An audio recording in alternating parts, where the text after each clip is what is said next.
بسم اللہ الرحمن الرحیم۔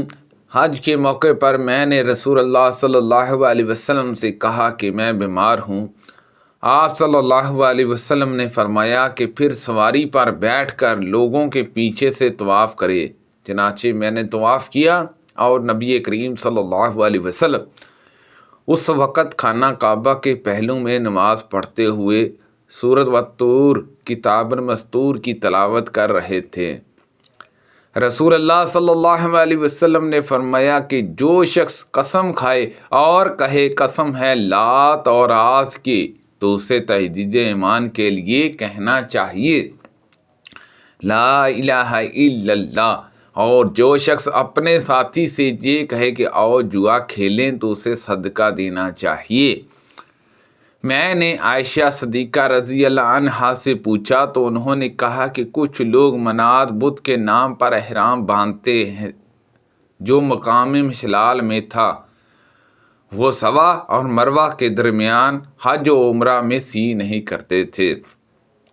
اس پر اللہ تعالیٰ نے آیت نازل کی، ان الصفا والمروہ من شعائر اللہ، بے شک صفا اور مروہ اللہ کی نشانیوں میں سے ہے۔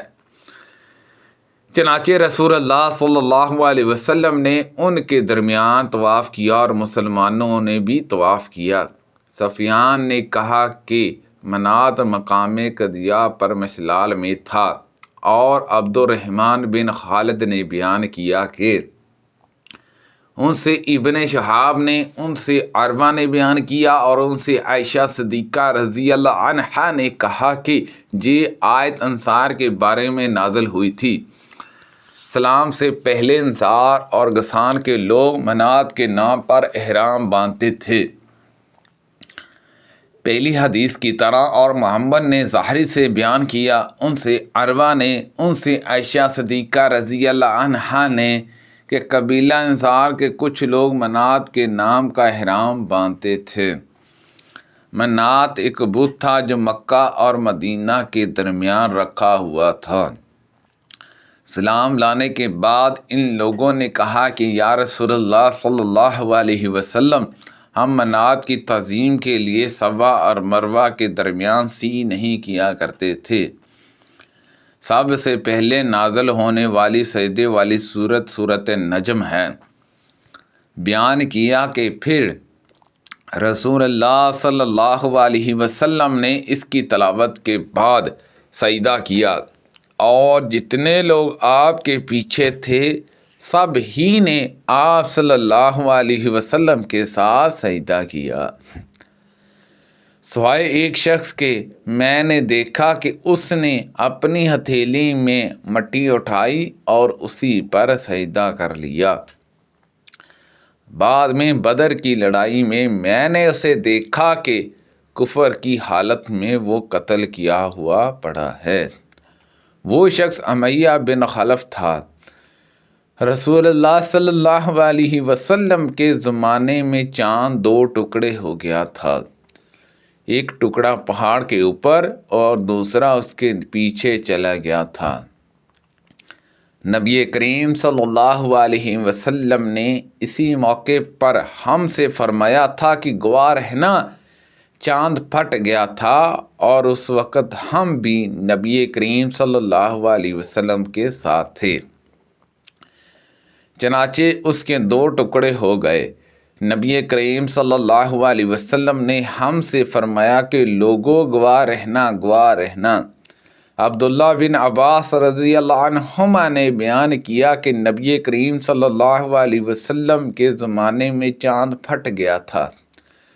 مکہ والوں نے نبی کریم صلی اللہ علیہ وسلم سے معجزات دکھانے کو کہا، تو نبی کریم صلی اللہ علیہ وسلم نے انہیں چاند کے پھٹ جانے کا معجزہ دکھایا۔ رسول اللہ صلی اللہ علیہ وسلم جب کہ آپ بدر کی لڑائی کے دن ایک خیمے میں تھے اور یہ دعا کر رہے تھے کہ اے اللہ، میں تجھے تیرے عہد اور وعدہ نصرت یاد دلاتا ہوں۔ اے اللہ تیری مرضی ہے، اگر تو چاہے ان تھوڑے سے مسلمانوں کو بھی ہلاک کر دے، پھر آج کے بعد تیری عبادت باقی نہیں رہے گی۔ پھر حضرت ابو بکر صدیق رضی اللہ عنہ نے نبی کریم صلی اللہ علیہ وسلم کا ہاتھ پکڑ لیا اور عرض کیا، بس یا رسول اللہ صلی اللہ علیہ وسلم، آپ نے اپنے رب سے بہت ہی لاہ ظاہری سے دعا کر لی ہے۔ اس وقت نبی کریم صلی اللہ علیہ وسلم زرد پہنے ہوئے چل پھر رہے تھے۔ اس وقت نبی کریم صلی اللہ علیہ وسلم ذرا پہنے ہوئے چل پھر رہے تھے، اور آپ خیمے سے نکلے تو زبان مبارک پر یہ آیت تھی، سو ان قریب کافروں کی جماعت کس کھائے گی اور یہ سب پیٹ پھیر کر بھاگیں گے۔ رسول اللہ صلی اللہ علیہ وسلم جب کہ آپ بدر کی لڑائی کے موقع پر میدان میں ایک خیمے میں یہ دعا کر رہے تھے کہ اے اللہ، میں تجھے تیرے عہد اور وعدہ نصرت یاد دلاتا ہوں۔ اے اللہ، اگر تو چاہے کہ مسلمانوں کو فنا کر دے تو آج کے بعد پھر کبھی تیری عبادت نہیں کی جائے گی۔ اس پر ابو بکر صدیق رضی اللہ عنہ نے نبی کریم صلی اللہ علیہ وسلم کا ہاتھ پکڑ کر عرض کیا، بس یا رسول اللہ صلی اللہ علیہ وسلم، آپ اپنے رب سے خوب لاہ ظاہری کے ساتھ دعا کر چکے ہیں۔ نبی کریم صلی اللہ علیہ وسلم اس وقت ذرا پہنے ہوئے تھے۔ آپ باہر تشریف لائے تو آپ کی زبان مبارک پر یہ آیت تھی، یعنی ان قریب کافروں کی یہ جماعت ہار جائے گی اور یہ سب پیٹ پھیر کر بھاگیں گے، لیکن ان کا اصل وعدہ تو قیامت کے دن کا ہے، اور قیامت بڑھ سخت اور بہت ہی کڑوی چیز ہے۔ استغفر اللہ۔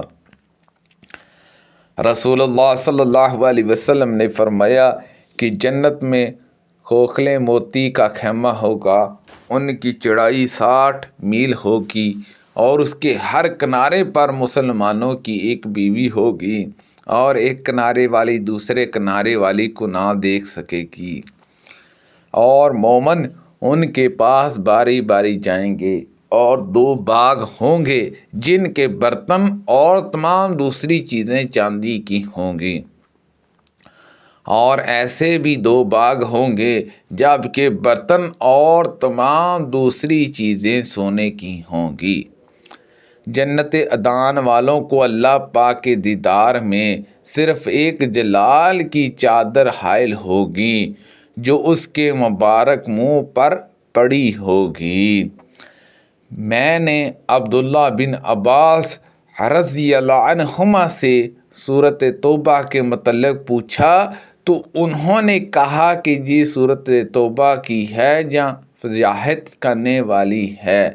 اس صورت میں برابر یہی اترتا رہا، بعض لوگ ایسے ہیں اور بعض لوگ ایسی ہیں، جہاں تک کہ لوگوں کو گمان ہوا یہ صورت کسی کا کچھ بھی نہیں چھوڑے گی بلکہ سب کے بید کھول دے گی۔ بیان کیا کہ میں نے سورۃ الانفال کے متعلق پوچھا تو فرمایا کہ یہ جنگ بدر کے بارے میں نازل ہوئی تھی۔ بیان کیا کہ میں نے سورۃ الحشر کے متعلق پوچھا تو فرمایا کہ قبیلہ بنو نذیر کے جہود کے بارے میں نازل ہوئی تھی۔